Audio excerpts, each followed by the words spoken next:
के बीच में नहीं कहूँगा, लेकिन आज मैं सबसे पहले अपने गांव सिसाए और पूरे आसपास के इलाके के हर गांव से आप लोग यहाँ पे आए, पूरे नारनौंद कॉन्स्टिट्यूएंसी से और आसपास के इलाके से आप लोग इतनी बड़ी संख्या में आए इतनी गर्मी में, और ख़ास तौर पे हमारी माताएं बहनें आज यहाँ पे आई हैं। मैं आप सबका बहुत बहुत धन्यवाद करता हूँ। आपने हमारा बहुत हौसला बढ़ाने का आज काम किया है। इस लड़ाई में जो बीजेपी से इस लड़ाई को हम जो बीजेपी के साथ संघर्ष कर रहे हैं बीजेपी सरकार के खिलाफ, इसमें आपके इस हौसले से ही हम संघर्ष में हमारे आगे कदम बढ़ते हैं। आज हमारा बहुत हौसला बढ़ा है और मैं सभी जिन लोगों ने आज के कार्यक्रम को सफल करने में अपना सबने जो मेहनत करी है, मैं सबको बधाई देता हूं।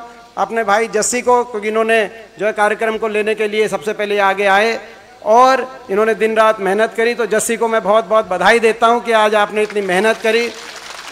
पूरे गांव सिसाए को हमारे भाई बलजीत जी जो यहाँ से प्रत्याशी रहे हमारे, और पूरा गांव सिसाए, आप लोगों ने आज यहाँ पे छत्तीस बिरादरी ने जो आज आशीर्वाद दिया है। और ये गांव सिसाए गांव, मैं 3 बातें करूँगा, पहले सिसाए गांव की और फिर अपनी जो है हमारे प्रदेश की राजनीति की और आगे की लड़ाई की।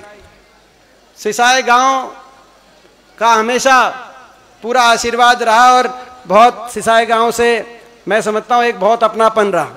हमारे परिवार के साथ भी 1963 में जब दादाजी सिंचाई मंत्री थे पंजाब में, पंजाब एक जॉइंट पंजाब था, उस समय ये सिसाए मेजर बड़ा जो माइनर निकला था, उस समय वो नाइम माइनर उनकी कलम से उस समय निकला था।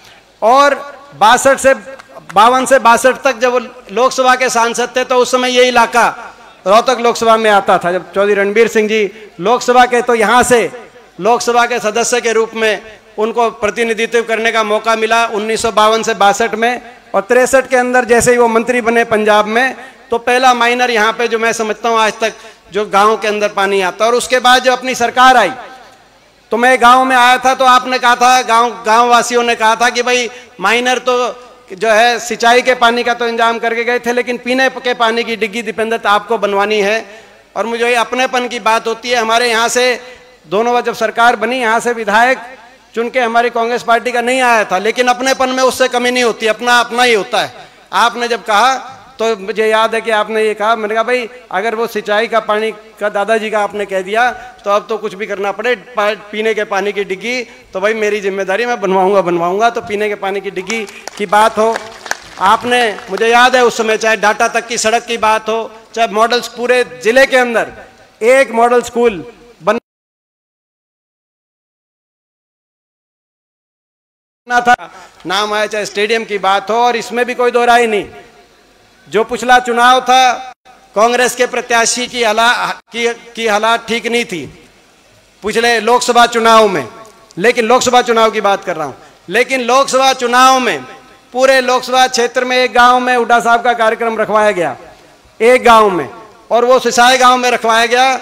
और ये एक गांव था जहां से जो है पूरे हलके में ये एक गांव था जहां से कांग्रेस पार्टी के प्रत्याशी लोकसभा में जो बीजेपी में जा लिए, वो जो लोकसभा के प्रत्याशी थे, मुझे पता है कि बहुत लोगों को पहले से उनके बारे में सारी बात पता थी, जिताने का भी जी नहीं करता था, लेकिन गांव से आपने जिताने का काम किया, इस गांव से। तो मैं धन्यवाद करना चाहता हूं सिसाए गांव का बहुत बहुत कि। और फिर उसके बाद जब टिकट की बारी आई विधानसभा में, परिस्थितियां बनती हैं। आज हम ऐसे समय में आप और हम यहाँ बैठे हैं। अब मैं प्रदेश के बारे में 2 बात आपसे कहना चाहता हूँ। ऐसे समय में बैठे हैं जब चुनाव का डंका बज चुका है। डंका कब बजता है? लोकसभा का चुनाव 1 साल के बाद निर्धारित है।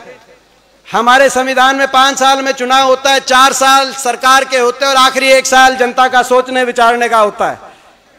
सरकार की नियत, कार्यशैली और धरातल पे, जमीन पे उनके काम 4 साल में आ जाते हैं और आखिरी साल सोच विचार के लोग फैसला करते हैं कि देश का, प्रदेश का क्या भविष्य होगा। आज डंका बज चुका है। लोकसभा के चुनाव में तो 11 महीने रह गए और यह हिसाब लगाया जा रहा है कि शायद इस बार लोकसभा के साथ विधानसभा चुनाव भी हो, क्योंकि पीछे जब अमित शाह आए, केंद्रीय गृह मंत्री, भाजपा के 2 दिन के हरियाणा के दौरे पे, पहला दिन तो उनका प्रोग्राम रद्द हो गया। गोहाना में रैली थी, आपको याद होगा, उस रैली में ज्यादा आदमी नहीं पहुंचे। जब ज्यादा लोग उस रैली में नहीं आए तो बीजेपी ने कहा कि भाई मैं ज्यादा सर्दी थी, फरवरी के महीने में, ज्यादा हो गया इसीलिए मौसम खराब की वजह से। मगर दूसरे दिन जब वो हरियाणा का उन्होंने सारा भ्रमण किया तो जाते जाते कह के गए कि बीजेपी कार्यकर्ताओं तैयार रहो, इस बार लोकसभा के साथ विधानसभा कराने पड़ सकते हैं। इसका अर्थ यह है कि वो समझ गए कि ये जो भाजपा की सरकार है हरियाणा में, खट्टर सरकार, इसके पंजे उखड़ चुके हैं। और जो विधायक इस सरकार में हैं, बीजेपी के हों या जेजेपी के हों या निर्दलीय हों, ये किसी तरीके से लोकसभा तक तो डट जाएंगे, मगर लोकसभा चुनाव के बाद इनको डांटना मुश्किल हो जाएगा। तो बोला लोकसभा के साथ कह के गए हैं। खैर, कहने का मतलब है 1 साल में चुनाव। आपके सामने इस सरकार की क्या कार्यशैली रही मुझे बताने की जरूरत नहीं है, आप भुगतभोगी हो। 2014 से पहले जो हरियाणा देश में विकास दर में नंबर 1 था, प्रति व्यक्ति निवेश में, प्रति व्यक्ति आय में हम नंबर 1 पे माने जाते थे। हरियाणा के भाईचारे का मिसाल दिया जाता था, भाईचारे में देश में हरियाणा का जिक्र था, खुशहाली में देश में हरियाणा की बात थी, गरीब की कल्याणकारी योजनाओं में देश में हम नंबर 1 माने जाते थे, किसान के हितकारी फैसलों में, चाहे किसान के 1600 करोड़ के कर्जे की, बिजली के बिलों के कर्जे की माफी की बात हो जो कांग्रेस की सरकार में हुड्डा साहब के समय हुए, चाहे 2200 करोड़ के कोऑपरेटिव के कर्जे की बात हो, गरीब के चाहे 100 गज के प्लॉट की बात हो, चाहे मकान की बात हो, चाहे बड़े बुजुर्गों की पेंशन हो, चाहे खिलाड़ियों के सम्मान की बात हो, देश में हरियाणा का नाम था कि खिलाड़ियों के लिए अगर सम्मान कहीं है तो हरियाणा के अंदर है। और 10 साल अमन चैन शांति, आपस में भाईचारा, खुशहाली की तरफ हरियाणा बढ़ा। आज 9 साल की इस खट्टर सरकार के बाद उस हरियाणा पे और उस हरियाणा के विकास के सफर पे ग्रहण लग गया। विकास की पटरी से उतर गए, 19वें नंबर पे पहुंच गए विकास दर में। नंबर 1 पे अगर आज हरियाणा पहुंचा है देश में, तो बेरोजगारी में आज भारत सरकार के आंकड़े बताते हैं, मोदी सरकार के, कि आज हरियाणा नंबर 1 बेरोजगारी में। ना प्राइवेट की नौकरी आई, ना इंडस्ट्री आई, ना कोई औद्योगिक क्षेत्र लगे, ना सरकारी रोजगार मिले। जो सरकारी नौकरियां मिली, एक के बाद एक भर्ती घोटाला की भेंट चढ़ गई, बहुत सी सरकारी नौकरी समाप्त कर दी गई, केंद्र के स्तर पे भी, हरियाणा प्रदेश के स्तर पे भी। रेलवे, एयरपोर्ट, पोर्ट, हर चीज की का प्राइवेटाइजेशन, बड़े उद्योगपति घरानों के हवाले कर गई देश की संपत्ति। उस रास्ते पर चल पड़ी सरकार। यहां तक कि फौज की पक्की भर्ती होती थी, हर साल हरियाणा से 5500 फौज में पक्की भर्ती होके जाते थे। उस फौज की भर्ती को भी आज आपको पता है कि उस पक्की भर्ती की बजाय अग्निपथ योजना ले आए, अग्निवीर 5500 पक्के भर्ती होते थे हर साल हरियाणा से। इस साल केवल 900 सवा 900 अग्निवीर लिए गए हरियाणा से। उनमें से भी आपको पता है केवल 200 के लगभग, यानी कि 1/4 4 साल के बाद पक्के किए जाएंगे, बाकी 700 घर वापस आ जाएंगे। आजकल रिश्ता करने जाते हैं, कहते हैं कि फौज में है, तो पता करना पड़ता है कि कौन सी फौज में है। यही बात है ना, कई अग्निपथ वाली फौज में तो नहीं है कि 4 साल के बाद। तो आज ये स्थिति बन गई। हरियाणा देश में नंबर 1 बेरोजगारी में, हर घर में नौजवान बेरोजगारों की फौज खड़ी हो गई। बच्चे अपने परिवार पे कि जी बाहर भेजो, वो भी एक से एक। यहाँ जींद में मैं देख रहा था, 1 से 100 से ज्यादा सेंटर बन गए जींद में। 5-7 साल पहले एक भी सेंटर नहीं था बाहर भेजने के लिए, 100 से ज्यादा सेंटर बन गए जींद में, हिसार में, कैथल में, रोहतक में, हर जगह बाहर जाने की तरफ। क्योंकि यहाँ पे रोजगार दिखता नहीं कि भाई जमीन बेचनी पड़े, कुछ खरीदनी पड़े, बाहर का रास्ता, और उसमें धोखा मिलता है वहां जाकर। मैं अपने नौजवान साथियों से कहना चाहता हूं, ये खट्टर सरकार सदा के लिए नहीं है। आप विश्वास करो और धैर्य रखो, 1 साल की बात बाकी है। ऐसी सरकार, खट्टर सरकार जिसने हरियाणा का ऐसा भट्टा बिठा दिया, ये सरकार जाएगी, आपकी सरकार आएगी, हरियाणा में नौजवानों की सरकार आएगी, हरियाणा के विकास के रास्ते पे लेके जाने की सरकार आएगी। आपके भविष्य के लिए हम लड़ाई लड़ रहे हैं। चाहे बेरोजगारी में नंबर 1 बन गया हरियाणा, महंगाई में आज देश में नाम आ गया। 400 रुपए का सिलेंडर होता था, आज सिलेंडर की कीमत 1100 रुपए, और 50 रुपए भी होली पे और बढ़ाए हैं 1200 जितने आज आपके सामने डीजल, पेट्रोल, रसोई गैस का सिलेंडर। अपराध में हरियाणा देश में आगे आ गया, और भ्रष्टाचार में हरियाणा का देश में नाम हो गया। ऐसी सरकार जो भ्रष्टाचार के समझौते पे बनी हो, लोग नहीं चाहते थे इस खट्टर सरकार को दोबारा बनाना हरियाणा में। आपको याद होगा लोकसभा चुनाव में बीजेपी की 10 की 10 सीट आई थी 2019 में। 10 की 10 सीट आई थी, 80 सीटों पे बीजेपी की लीड आई। बीजेपी ने नारा दिया विधानसभा चुनाव में, उसके बाद 75 पार का खट्टर साहब ने नारा दिया, 75 पार का दिया था कि नहीं दिया था 75 पार का नारा? लेकिन 75 पार का नारा था, टीवी 85 पार दिखा रहा था सर्वे, लेकिन हरियाणा का मतदाता नहीं चाह रहा था। 75 पार का नारा हरियाणा के मतदाता को नहीं सुहा रहा था। 14 मंत्री उतरे उस सरकार के।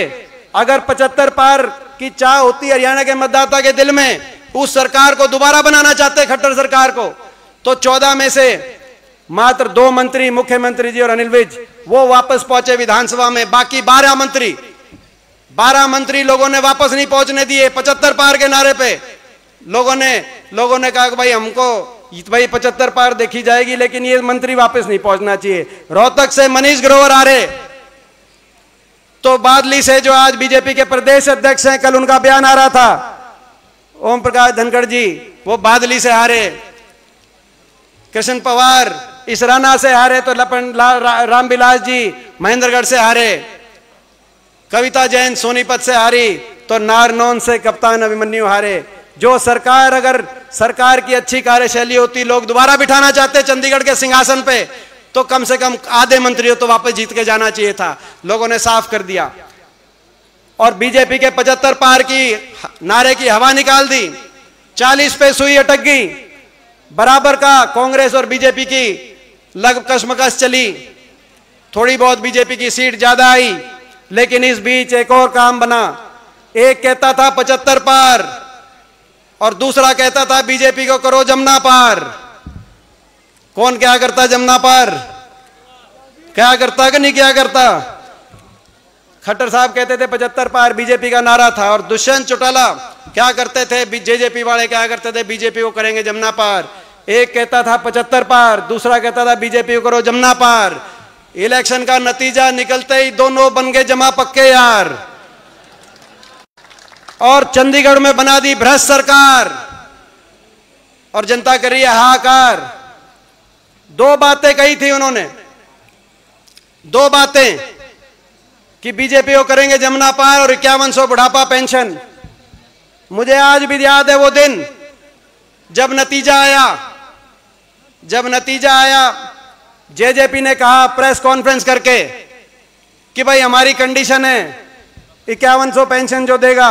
पहली बात तो भूल गए कि बीजेपी को करो जमुना पार, दूसरी बात का भाई 5100 पेंशन देगा, उसके साथ हम समझौता करेंगे, कांग्रेस देगी या बीजेपी देगी। तुरंत 31 विधायकों ने बैठ के, हुड्डा साहब ने, हम लोगों ने 4 बजे उनकी प्रेस कॉन्फ्रेंस थी, 5 बजे हमने प्रेस कॉन्फ्रेंस करी दिल्ली में कि भाई पेंशन भी देंगे, क्योंकि कांग्रेस के घोषणा पत्र, आपसे पहले कांग्रेस के घोषणा पत्र में है 5100 पेंशन। और हम 1 नवंबर तो हमने तारीख भी तय करी कि 1 नवंबर 2019, यानी कि 4 साल पहले शुरू हो जाती। हमने कहा भाई हमारे साथ आओ, लोगों ने इस सरकार को हराने के लिए मत दिया है, हमारे साथ आओ, 5100 पेंशन भी देंगे, और भी कोई बात होगी पूरा आपको मान सम्मान भी देंगे, हमारे साथ पेंशन, हमारे साथ आओ। उचाना में लोगों से पूछा दुष्यंत चौटाला ने क्या करना चाहिए, लोगों ने, सबने कहा कि भाई कुछ भी करना, लेकिन बीजेपी का साथ नहीं देना। मैं गलत तो नहीं कह रहा, ये कहा था कि नहीं कहा था, मैं कहना चाहता हूं, बोला कुछ भी करना, बीजेपी का साथ ना देना। उचाना से गाड़ी चली जींद तक, रोहतक तक, बहादुरगढ़ दिल्ली बॉर्डर तक गाड़ी ठीक रास्ते पे चल रही थी। दिल्ली में बढ़ते ही दिल्ली की टेढ़ी मेढ़ी सड़कें, नांगलोई, नजफगढ़, पंजाबी बाग, दिल्ली की टेढ़ी मेढ़ी सड़कों पे थलसती गाड़ी अमित भाई शाह के बाढ़ने के आगे रुक गई कि नहीं रुक गई? और वहां जाके भीतर चले गए, बाद में जाके बाहर कहा समझौता हो गया, 5100 की पेंशन पे समझौता हो गया, 75% रिजर्वेशन पे समझौता हो गया। एक तरफ भारत देश के गृह मंत्री खड़े थे, एक तरफ मुख्यमंत्री खट्टर साहब खड़े थे, जिनको उस समय लोगों ने हरा दिया था, लेकिन उस समय समझौते के बाद दोबारा भावी मुख्यमंत्री बन गए थे। इससे ज्यादा कोई बड़ी संवैधानिक पदों पे कोई नहीं हो सकता। उनके बीच में खड़े होकर कहा समझौता हो गया 5100 पेंशन का। मैं पूछना चाहता हूं अपने बड़े बुजुर्गों से, आज 4 साल हो गए इस सरकार को, आपकी वो 5100 पेंशन आ ली या नहीं आई? आ रही है कि नहीं आ रही है? 5100 की पेंशन का समझौता नहीं था, पेंशन का समझौता नहीं था, हरियाणा को लूटने की छूट का समझौता था, आपके साथ विश्वासघात करने का समझौता था, आपको धोखा देने का समझौता था और अपनी जेब भरने का समझौता था। महकमे भी बांटे, तो महकमे बांटे इस बात के नहीं बांटे कि उस किस महकमे में से कौन फालतू काम करेगा। महकमे इस बात के बांटे कि कौन ज्यादा, किस महकमे से जो कौन ज्यादा मलाई खाएगा। शराब का महकमा किसके पास जाएगा, एक्साइज का किसके पास जाएगा, पंचायत का महकमा किसके पास जाएगा, और कौन सा खोपर है जो सरकार में बढ़ जाएगा। और ये मैं नहीं कह रहा, इनके विधायक कह रहे हैं कि भाई 1-1 लाख कौन सा खोपर है जो सरकार में बढ़ के 1 लाख जिम्मेगा। कह रहे हैं इनके इतना खुला भ्रष्टाचार। यहाँ के विधायक ने कहा कि भाई 1 लाख जीवन लग रहा है, क्या जीम रहे हैं? मैं पूछना चाहता हूं राजनीति की नैतिकता में, क्योंकि 5100 आए नहीं, बुढ़ापा पेंशन आई नहीं, लोगों के विश्वास के साथ धोखा दिया। लोगों ने बीजेपी की सरकार पलटने के लिए वोट दी थी, आपने कहीं और जाके साथ दिया, आपने सौदेबाजी करी। मैं पूछना चाहता हूं जो दादा गौतम ने कही थी वो कौन सा खोपर है, मैं पूछना चाहता हूं। और वो जो 1 लाख खोपर जीवन लग, कौन सा खोपर है और वो क्या जीम रहा है, क्या जीम रहा है, मैं पूछना चाहता हूं। हरियाणा के ये भ्रष्टाचार का समझौता नहीं तो और क्या है, हरियाणा को लूटने का समझौता है खुले तौर पे, और ये सरकार चल रही है। मैं कहना चाहता हूं इन्होंने एक और काम किया।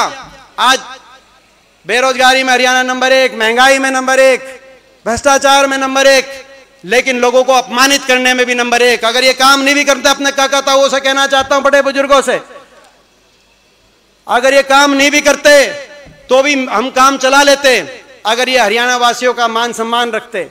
लेकिन इन्होंने तो हरियाणा वासियों के मान सम्मान को रौंदते हुए सरकार 4 साल तक चलाने का काम किया। हरियाणा वासियों के मान सम्मान पे चोट पहुंचाते हुए सरकार चलाने का काम किया।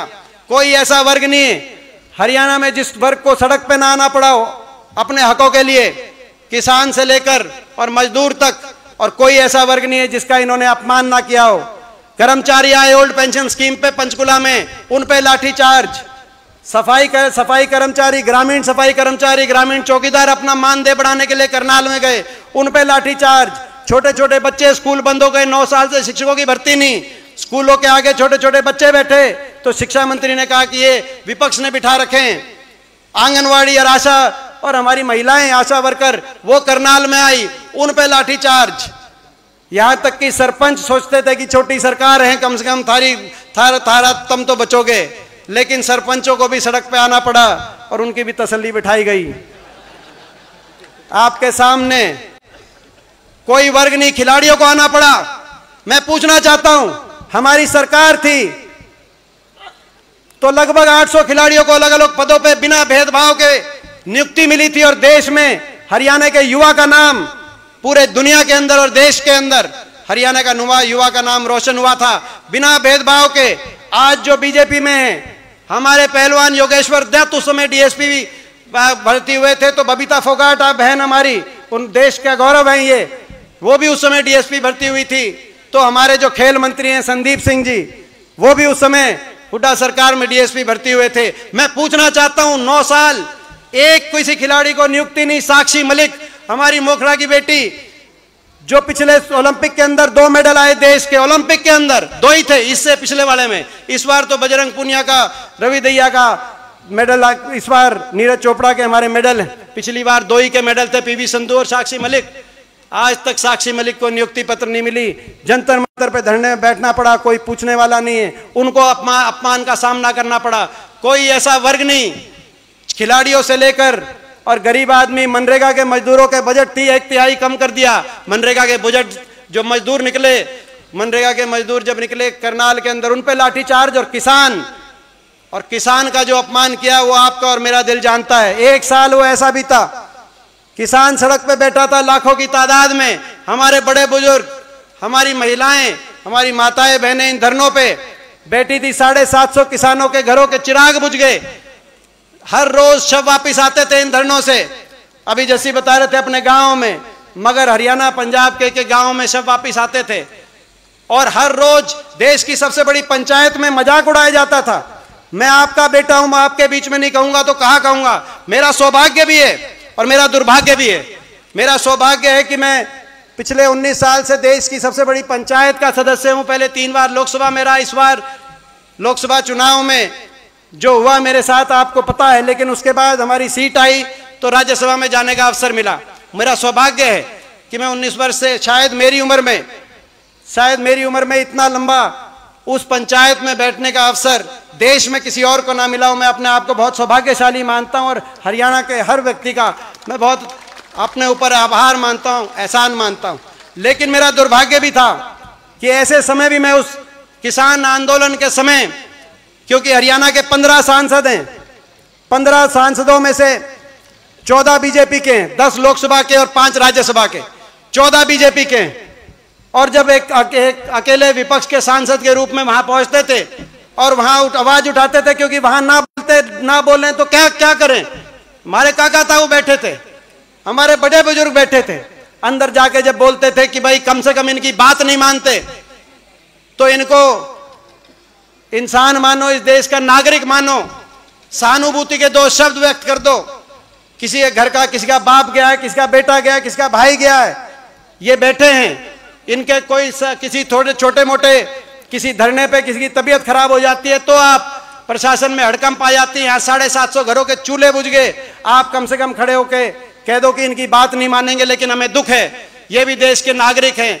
उनको देशद्रोही बताया जाता था, मजाक उड़ाया जाता था। जिस किसान का एक बेटा ट्रैक्टर का स्टीयरिंग पकड़ के देश को खाद्य सुरक्षा देता है तो दूसरा बेटा स्टेन गन पकड़कर पाकिस्तान और चीन की बॉर्डर पे देश को सुरक्षा देने का काम करता है। आज देश की पंचायत ने, सबसे बड़ी पंचायत ने, बीजेपी के मंत्रियों ने, हमारे प्रदेश के कृषि मंत्री ने, उनका लगातार मजाक उड़ाया गया।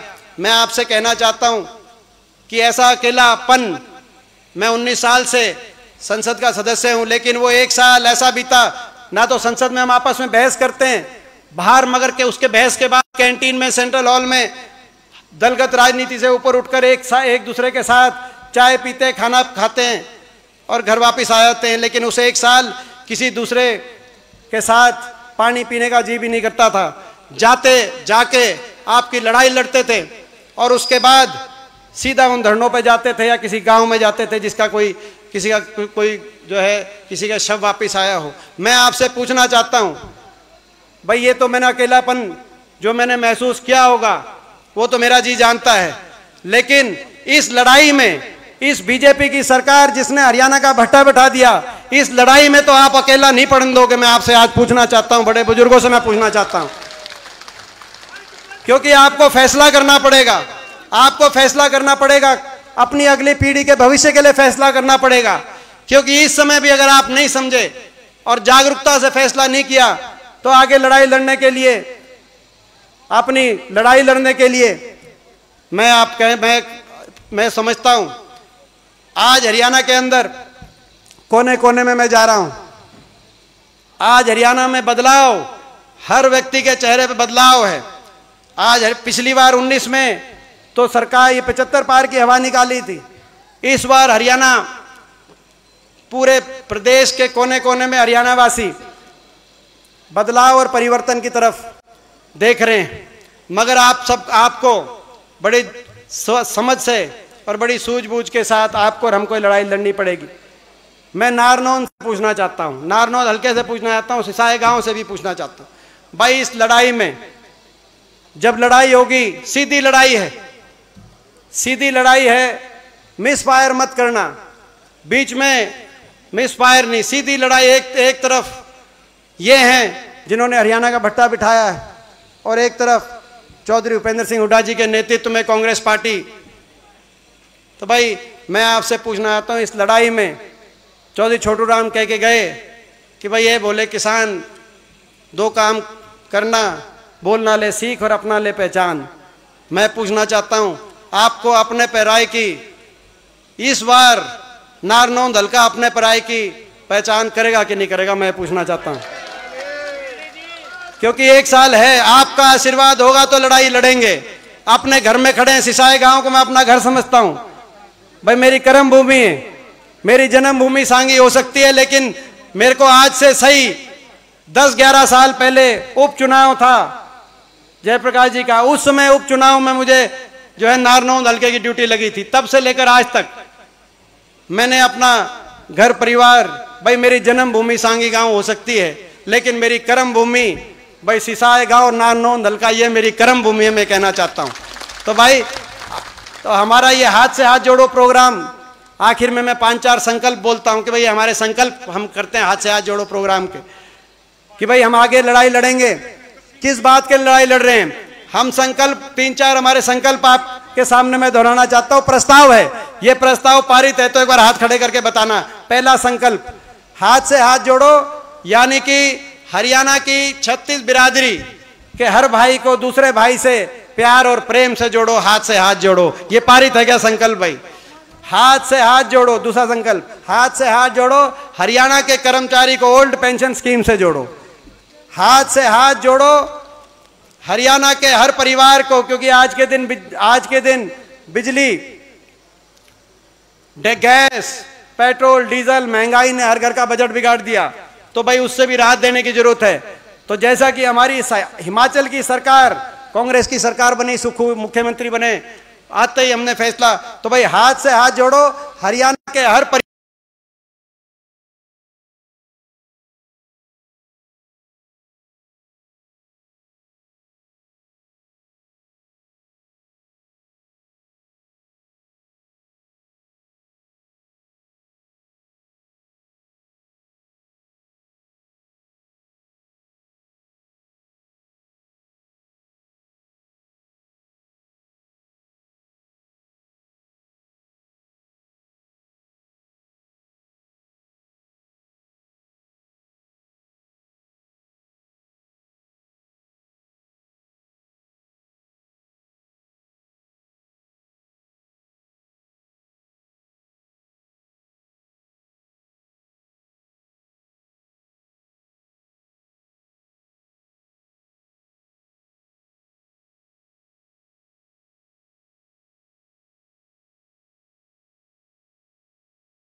तो 12,000 एक घर में एक तनख्वाही आ जाए, तो ताकि हरियाणा का एक। और हाथ से हाथ जोड़ो हर परिवार को, जो राजस्थान में गहलोत सरकार ने किया है। हाथ से हाथ जोड़ो हर परिवार को 500 रुपए में सिलेंडर से जोड़ो। अपने टाइम में 400 था, लेकिन 500 का जो हमारी राजस्थान की सरकार ने किया, 500 रुपए सिलेंडर से जोड़ो। ठीक है, ये सारे संकल्प राज्य संकल्पों में। और भाई हाथ से हाथ जोड़ो, और भाई आपस में भाई जो है आपस में एक दूसरे को जोड़ो। और भाई नारनौंद हल्के को कांग्रेस से जोड़ो, नारनौंद हल्के को हुड्डा साहब से जोड़ो। ये संकल्प भाई, ये संकल्प बताओ। तीसरा संकल्प एक बार हाथ ठाके भाई। और देखो ये आखिरी एक बात कह के बात समाप्त करता हूं। ये फेर गड़बड़ कर सकते हैं, आपके बीच में आ सकते हैं तरह तरह की बात करके। इस बार ये आपके बीच में आएंगे बहकाने के लिए। कोई जेजेपी वाला आएगा, कोई दूसरी पार्टियों वाले आएंगे, बहकावे में तो नहीं आओगे। जितना अपनापन नारनौंद से दीपेंद्र मान रहा है, उतना अपनापन मानोगे? बताओ भाई। बहुत बहुत धन्यवाद।